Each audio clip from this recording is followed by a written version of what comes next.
In this episode of the podcast, I sit down with Deevo Tindall. We talk about specialization and storytelling in photography.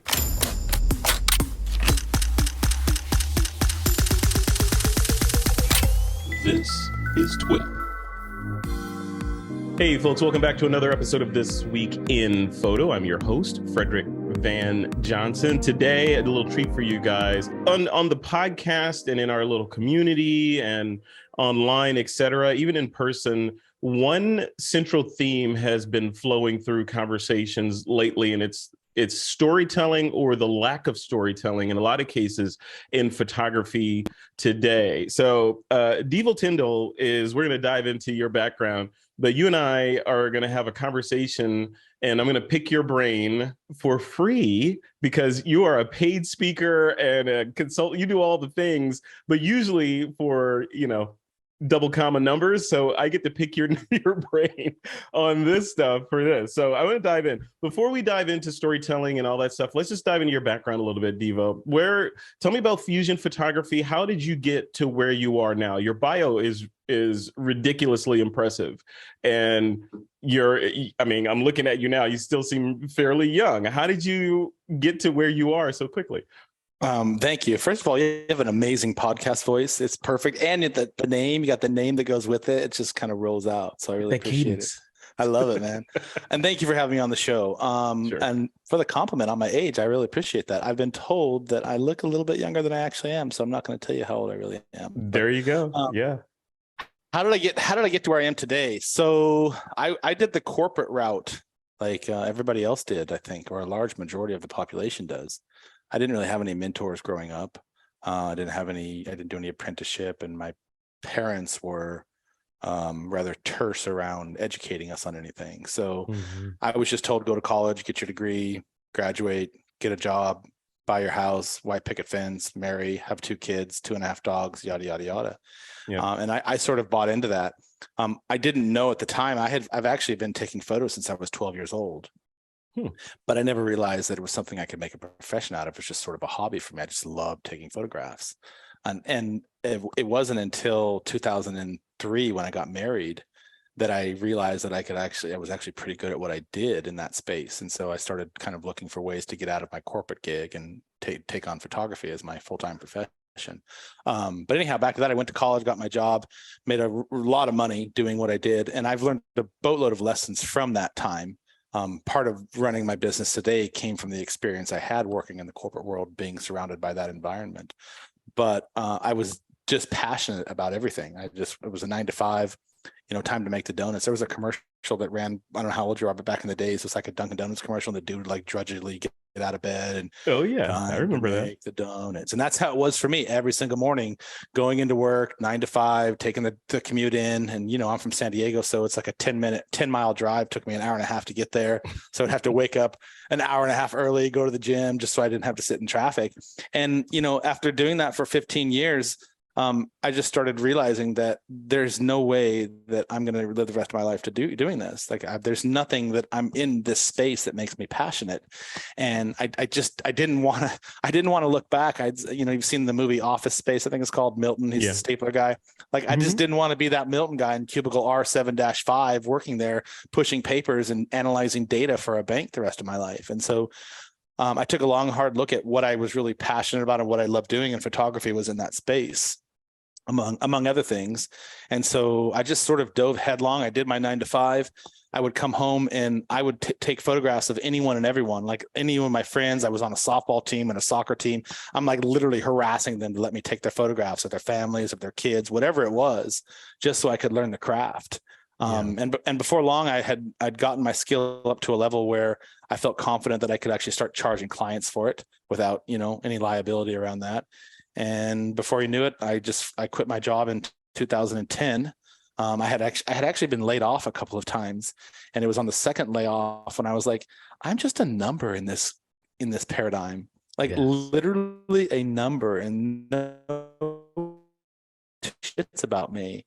And I'm just not going to let my life go down that way. And so I just started my own business, and that's where we are now. That's great. That is great. You know what? It's you and I share that in common. Just the whole idea of, I think it was around 2010. That I had a similar epiphany after being laid off from Adobe. Right? It was, you're licking your wounds, and hey, I thought I was the corporate guy. I was going to be here for 20 years, and then suddenly they're like, no, yeah, you and 800 other people are, sayonara. And so it makes you examine your self worth. And I think I went through a similar exercise that you went through in terms of just, okay, what's the ideal version of me? Because clearly I don't like this crap that I had to just deal with, and let me rebuild the infrastructure that is my life so that can't happen again. It turned out that infrastructure rebuild was, being an entrepreneur. And you remember 5 Hour Work Week and the Tim Ferriss stuff? Yeah. I read that and like 20 other books like that, that give you that energy to do it.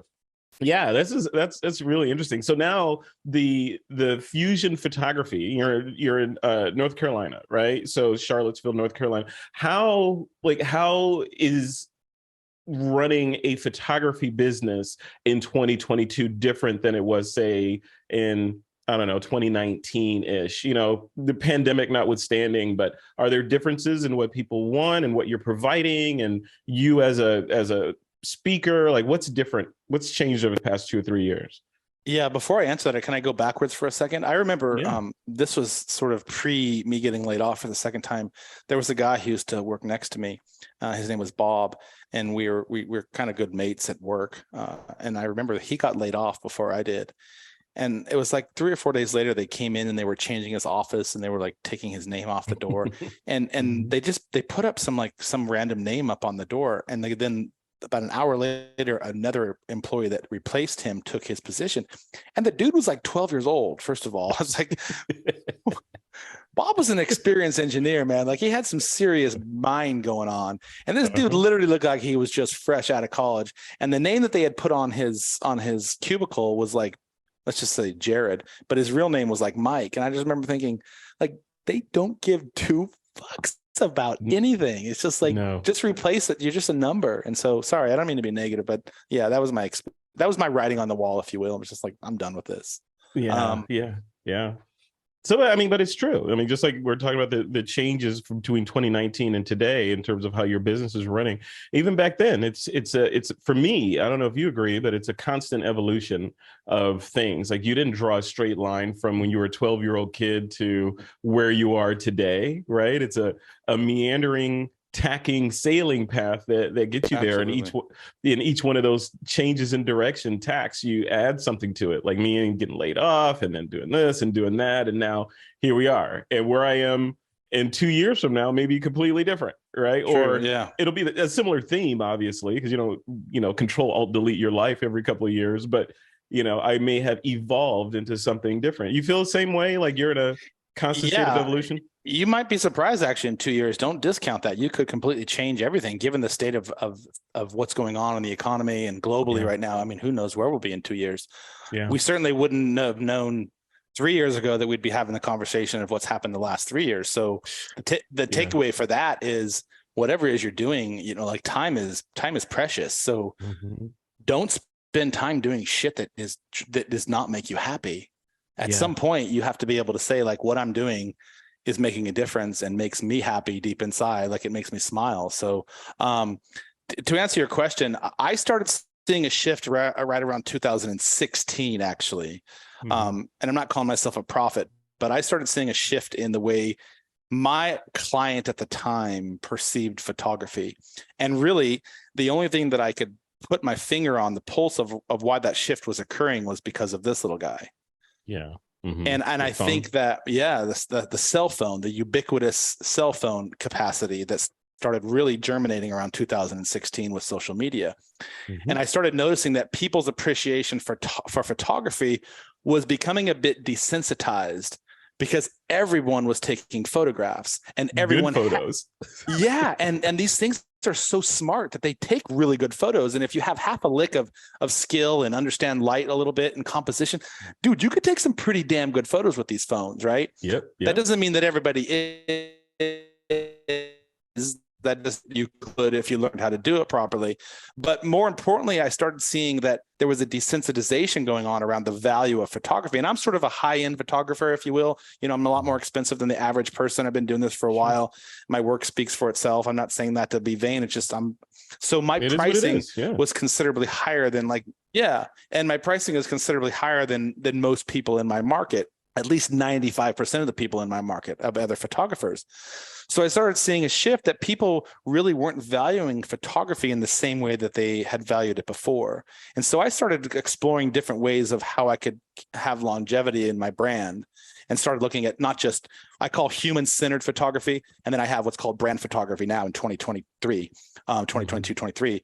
And I started making that shift in 16 to start offering more services that were centered around business and branding and content for companies and corporations and entrepreneurs and individuals, as opposed to just focusing on just weddings, because I started seeing that going on. So was that shift driven by some sort of internal desire to branch out into that creatively, or was it strictly, I can charge 20 grand versus charging these people 15 grand, whatever, what was the math behind that decision?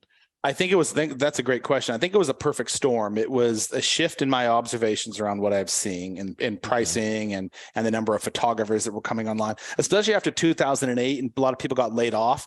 Everyone suddenly overnight became a photographer, and that continued, and that still continues to this day because the technology is so available, right? You can just basically hold the shutter button down and take a pretty damn good photo. And because the customer is not necessarily aware of the craft of what goes into running a successful business, all they really care about is the bottom line. The high-end photographers were really forced to reevaluate what their business model looked like, and I was in that space. And so it was what we just talked about. But more importantly, my true passion is running a business and branding and marketing. Like I'm very highly creative, and the things that really make me tick is helping other people find their star seed or their superpower and finding their value. And so I started doing a lot of lectures and workshops with other photographers, and noticed that my skill set was in helping other photographers and other business owners. And so I started really focusing in that branding and strategy space with my partner. But around 2018, we really dove headlong into it.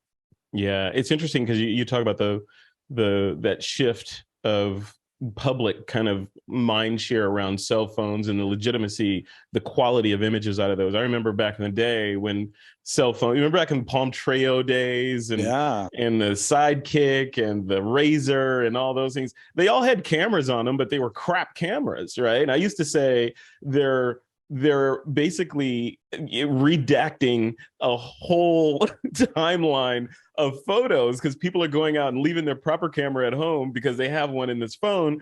Then they take a picture and they don't really have a picture. I mean, they had some garbage there. But then I think first impressions are lasting impressions. So a lot of people were like, cell phone photography and video is always going to be crap no matter what.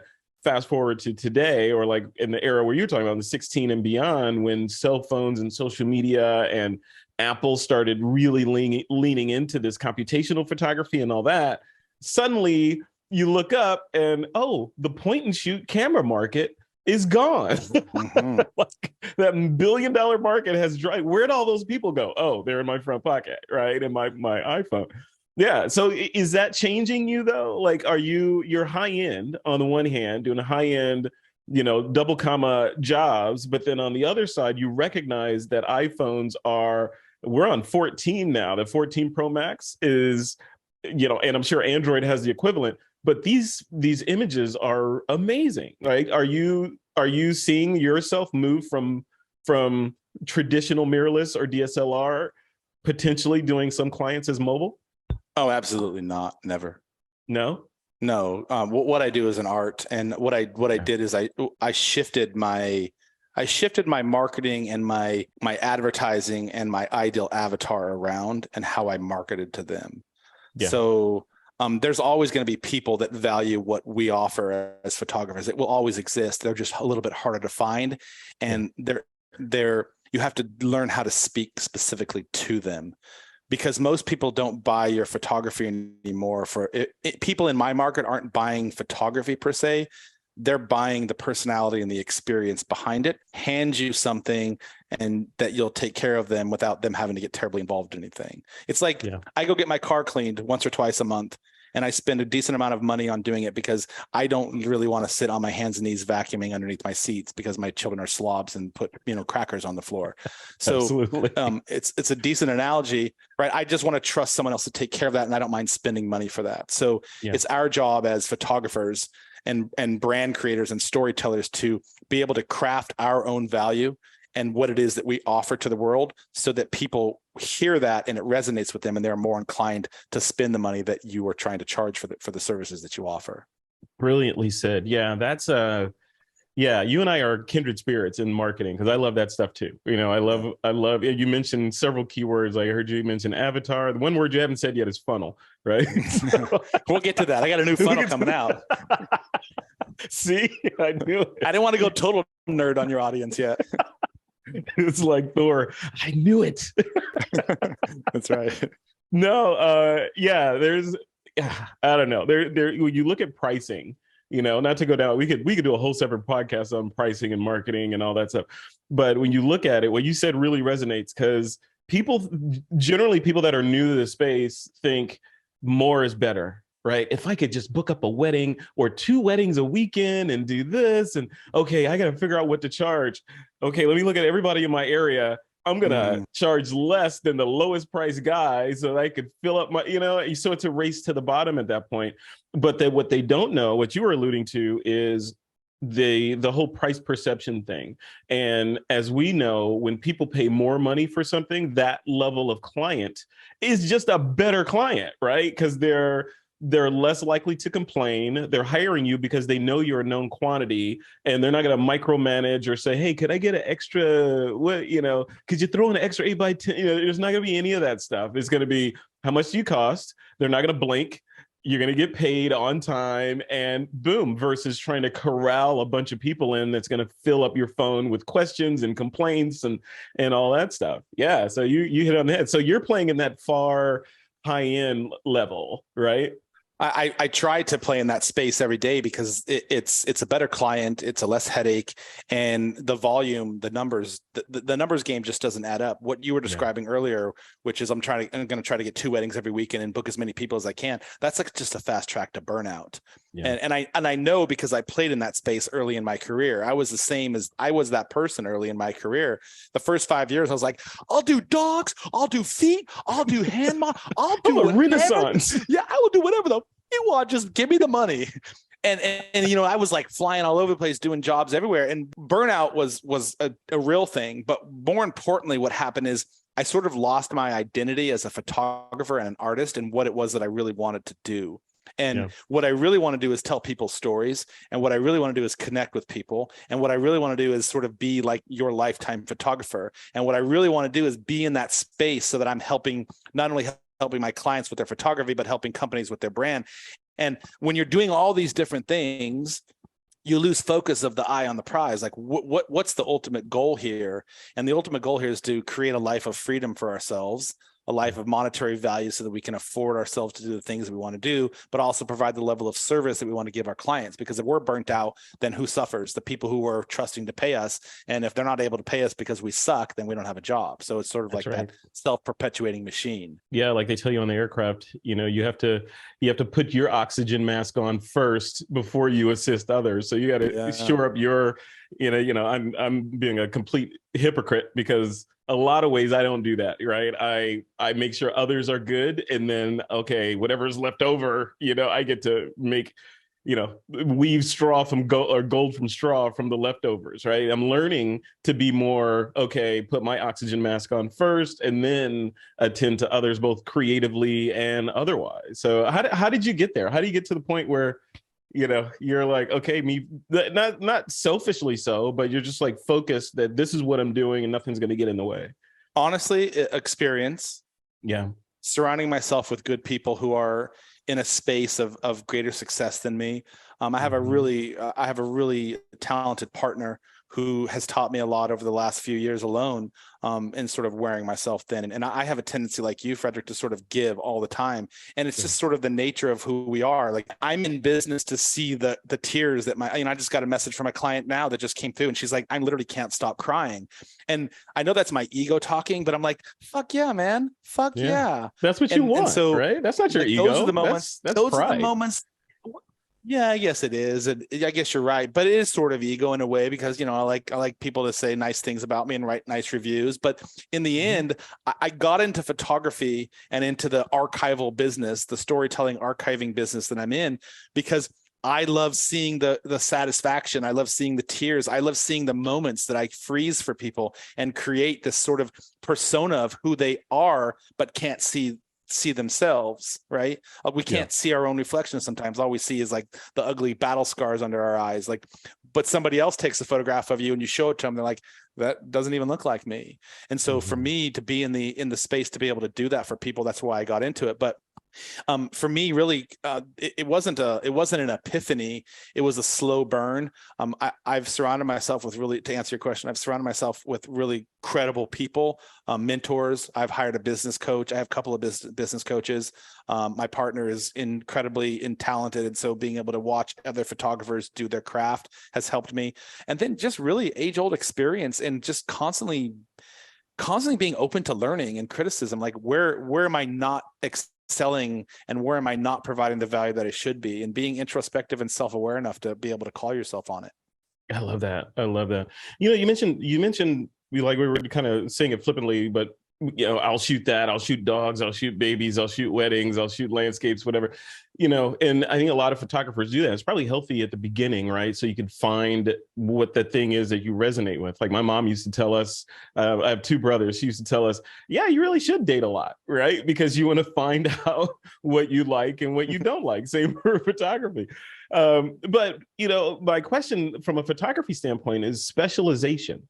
Should photographers specialize? Like, should you be endeavor to be just known for this one genre and this style within that genre of photography? Whenever someone sees your work, your face should pop up in their head? Or should you be the Renaissance generalist where somebody can call you up and it's all light f-stops and shutter speeds, right? So you could go shoot a mountain and do some shots at Yosemite and then turn around and go do some portraiture. And then the next day do some whatever, a wedding or whatever. Should you specialize or should you diversify? I think that you should do a hybrid.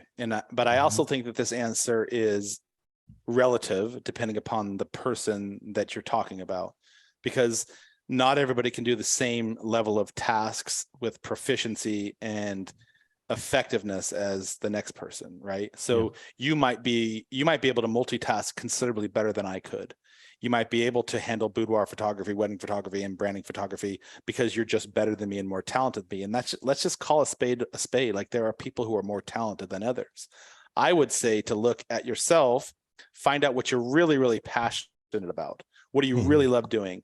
If there are 20 different types of modalities of photography, what are the ones you really enjoy the most? And how can you dive into those if you really want to specialize in something, but you don't want to be niche down into one item? How can you pick a few of those things that you're really passionate about and excel at a few, as opposed to trying to excel at everything? Because I think it's okay to have more than one expertise, right? Like, you're not just a one instrument man. Like, you might be able to play a couple of different instruments and you enjoy doing that. So why would you limit yourself? But what I would say is, on the other side of that, come up with a juxtaposition of who you are as a photographer or a business owner. And you can offer these other services, but be very, very clear on what you do when you offer the services that you do. So I don't sell photography. I sell experiences. That's my juxtaposition. And anybody who comes in my door, speaks with me, knows that they're not just going to get great photography, because I can do photography in a bunch of different areas, but what they are going to get every single time is an experience with me. And I literally mean that, because we focus on custom crafted experiences for our clients. And so I've chosen to stay in the wedding, branding, headshot, and sort of boudoir business. That's my area. And I offer those as services, but each one offers like an experience within itself. And so that's what I would do. I love that. I love that. I don't know if does that make sense? Yeah, it absolutely does. It's like kind of like yeah, I like the analogy of instruments, right? Because sure, there's like Prince, for example. He played a ton of instruments. He's still a musician, still had a signature style, and you could tell a Prince track Yeah. whenever you heard it, right? His signature. But on his early stuff, he was doing all the instruments, right? He was laying all the tracks and doing the vocals and the piano, all that stuff. He did the whole thing by himself. And no one knew until later, right? Yeah. You're like, oh my God, this guy's really, really talented beyond what I thought. Same thing goes for this art form, right? For photography, I think in the case of Prince, he was most known as a singer slash guitarist, I think, right? And the analog in photography, you could be known as I specialize in a distinctive kind of headshot shot or something like that. And that's what you know me for. But hey, look at all these other things in my house. If you come visit, go look at my walls. They're covered with different genres of photography that I am highly capable in, but I don't necessarily hang my hat on there as that's my thing. It's this headshot stuff that is what I market against, what I build my marketing avatars to, my copy gets written towards that genre, all that stuff. So, all right, before we continue, I want to end this on the storytelling stuff. Before we continue, there's a formula on your t-shirt there, and the people that are watching this video are probably screenshotting it and googling it right now to figure out what it is. What is that formula? It's coffee, actually. Oh, is that coffee? Oh, okay. Yeah. Nice. Which is Okay. ironic because I gave up coffee about 6 months ago and don't drink it anymore, but I just love the shirt. It's that perfect fit. Makes my arms look a little bit muscular, but cuts the stomach in real nicely. And it's We all black. have a I couple always of have those. black on. Yeah, yeah. Me too. Me too. Yeah, Yeah, we all have a couple of those shirts and just wear it out and buy it again, right? that's right. Well, let's talk about before we wrap this up. Let's talk about the storytelling stuff. Part of this. There's hours and hours of discussion that we could have around storytelling in photography. From where is it? Should everything you shoot have a story in it somehow? Can some things just be for the sake of taking those photos?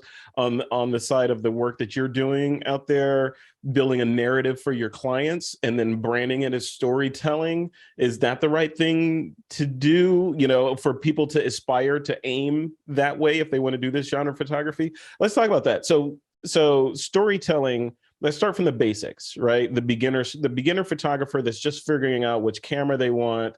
These lenses, they're all expensive. I got to buy my first couple of lenses and I'm going to go out and shoot and do all the things. How does that person integrate creativity into what they're doing when they're first learning? Or does the not creativity, but storytelling, or does the storytelling come later? Right. So just get it down, get your f-stop, shutter speeds, ISO, understand bokeh, and, dragging the shutter and freezing things with fast shutter speed. You understand all the basic things that we already know. And then once you have those tools, you start introducing story into your work. Or should it be valued just like understanding what f-stops and shutter speeds are at the beginning of your journey? What do you think? Well, I think it's inherently fundamental that it's part of the process regardless. There's nothing you can do about it. It's just different degrees of good or better at how you tell the story. I would suggest that if you're a new photographer, that you learn how to operate the camera in the manual positions that it offers and don't just rely on auto. I've never shot a camera in auto speed. I learned early on, I had a photographer that I did a mentorship with or apprenticeship that taught me how to use my camera. And he's like, if there's one thing you do in any in this industry is learn how to shoot your camera in the dark. And because that was a metaphor, but he was literal. Like, I was just shooting an engagement candid marriage proposal 2 nights ago, and it was a completely candle lit room in a hotel room with zero ambient light, and I had to force myself to figure out how to adjust on the fly and all those different things. And I can do that in my sleep. So I would suggest that if you're a new photographer and you really want to excel in your craft, learn how your camera works and be able to do it in the dark. Because if you can learn to manipulate light, you're going to learn to become a great photographer. And that's the fundamental aspect of all photography, is understanding how light works and how your camera plays with it. So I would start with there. As it pertains to a story, humanity was founded on storytelling. We used to sit around campfires and talk about our kills that we made today, or warring tribes would pass through your territory, and in order that fights wouldn't break out, they would sit around and trade goulash and around a campfire and tell stories. Like, that's literally the cornerstone of humanity. It's how we learn to connect and talk and create. Photography or videography or everything we do, it's an archival of storytelling. So we're taking other people's memories that they're creating, and we're capturing those for them, preserving those stories for them, and letting them have them for posterity. So everything we do should be about a story. And those stories can be subtle, and those stories can be complex. It really depends upon the derivative of the type of photography you're doing. I would suggest that when you meet with people and you're taking their photograph, don't be so focused on creating that magnanimous, perfect photograph. I would start with connecting with the client first and understanding what they want out of the session, and being very clear on connecting with them on a level that creates trust and intimacy and a bond, so that they're more inclined to be who they really are, as opposed to being shy in front of a camera, which you find most people are. No one really wants their photograph taken. My clients love having their photograph taken after about 10 minutes with me, because I don't really do photography the first 10 minutes. I fuck around. I joke. I was in a leaf fight with some families the other night before we even picked up the camera.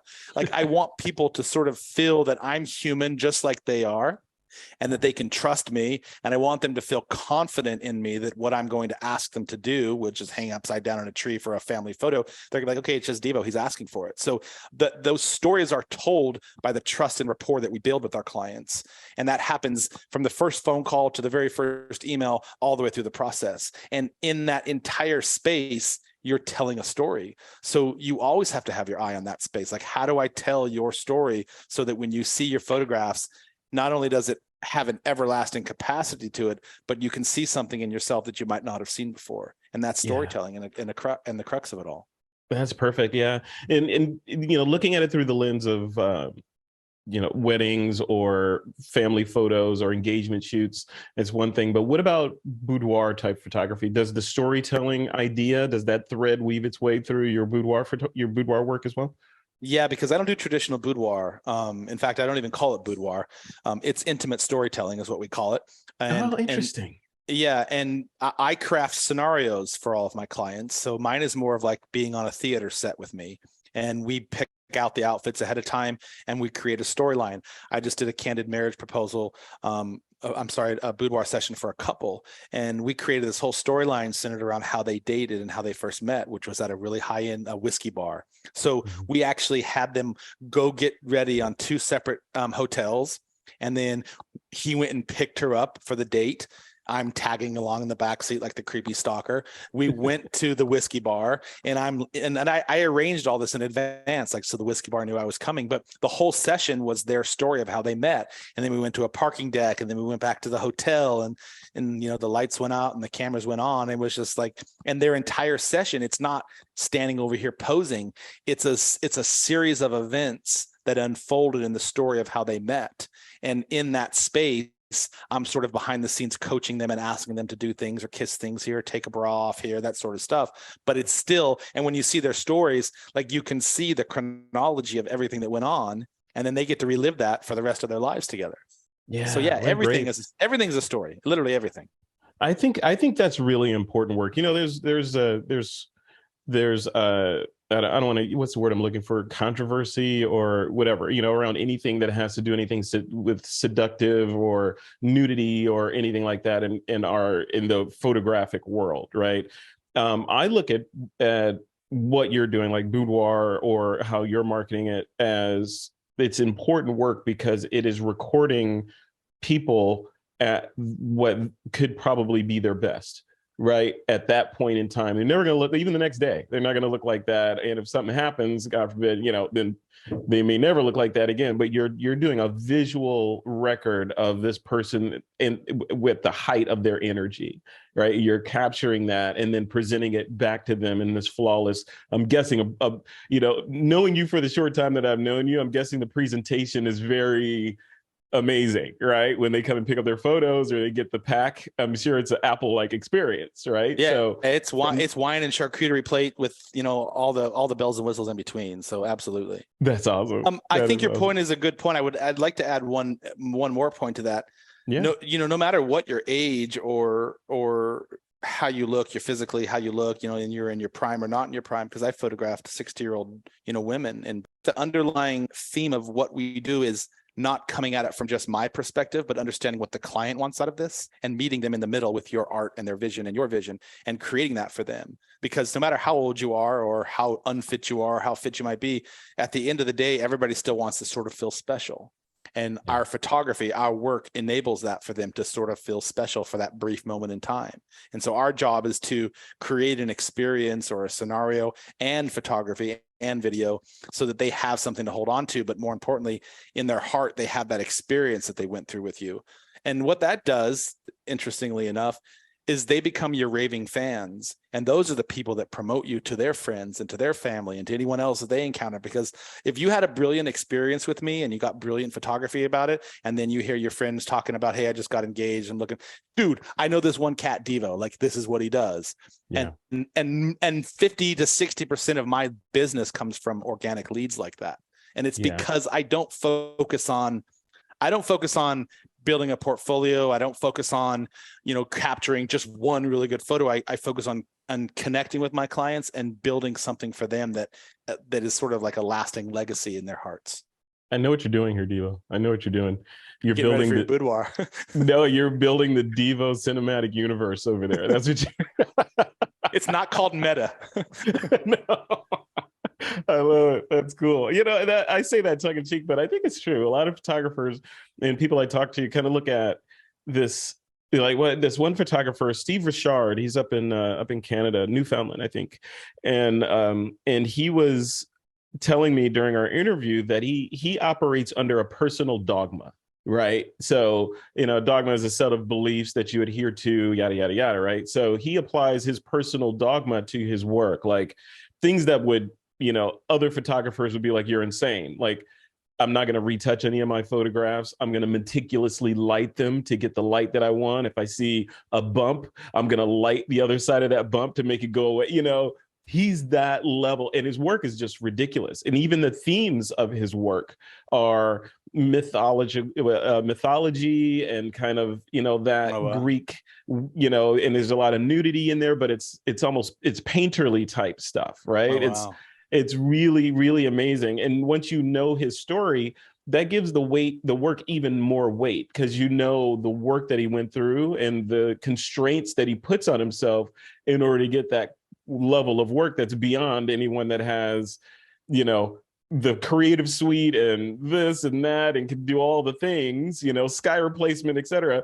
We can do all the things. And he's like, nope, I'm not doing any of that. I'm going to shoot and that's it. And he's even in that camp of doing like limited edition type work where I'm going to shoot this, I'm going to do this shot, and I'm only going to make 10 prints of it. And then I'm going to destroy the digital file and do all the things, kind of like the original NFT, right? and then hand that out. So yeah. What's his name? Steve Richard. It's like Richard, but pronounced Richard. I'm going to check him out. That's next level stuff. I heard one thing that I really picked up on there. For me, it sounds like what he's doing is I try to get it right in camera the first time so that my post-production is limited. I don't want my photography to be overly edited either. I want it to sort of look like it's real original state. And I actually don't edit my photographs very often or very deeply. I'll take out imperfections and make them have more of an artistic edge, but I don't overly edit my photos on purpose because it just seems unreal to me. Yeah. So cool. So much to talk about. We got to do another interview, man. This has been fantastic. Are we already out of time already? Yeah, no, but it's all good. I want to do it. We have to do another review. I want to do one where we focus on probably 2 more interviews, because we have to focus on just sort of the marketing side of the house. And I want to dive deeper into this whole creativity thing and get in there. So much to talk about. If people want to connect with you and see some of the talks that you've given, or engage with you from a client perspective, what's the best place for them to go online? On the gram, find me on Instagram, Fusion Photog, FUSION Photog, for short for photography. That's the best way to find me. Awesome. And then in my profile link, there's all sorts of links for different things, keynotes and downloads and all sorts of good stuff. Perfect. Yeah, definitely dive in there. That's so interesting. See, that's a whole nother conversation we could have about Instagram and the state of things with Instagram and Twitter and Meta and Facebook, and how do those shifts fundamentally affect photographers, new and established, right? So and models, right? So this is my shameless plug. You can actually download a smaller condensed version of one of my keynotes on how to have a healthy relationship with social media on my Instagram. I need that. Yeah. So go to my gram and then go into my profile link. And there's like a 10-minute video that I created, which is a condensed version of my keynotes on how to have a healthy relationship with social media. Oh, fantastic. Yeah, I'll download that and I'll link to it in the notes for this episode. Brilliant. Very good. All right, sir. Thank you. Thank you for doing this. Enjoy the rest of your week. As we record this, it's November 8th, which is election day in the United States. So if you're voting, get out there and do it. If not, then whatever. So so it's all good. It's all good. A lot of changes on the horizon, aren't there? Oh my God. Yeah. Starting tonight, I think. Very good. I really appreciate the time. Thank you for the interview. It's been great. Absolutely, man. Anytime. You're welcome in these parts anytime.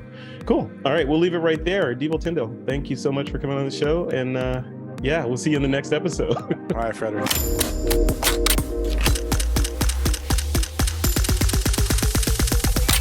This is TWiP.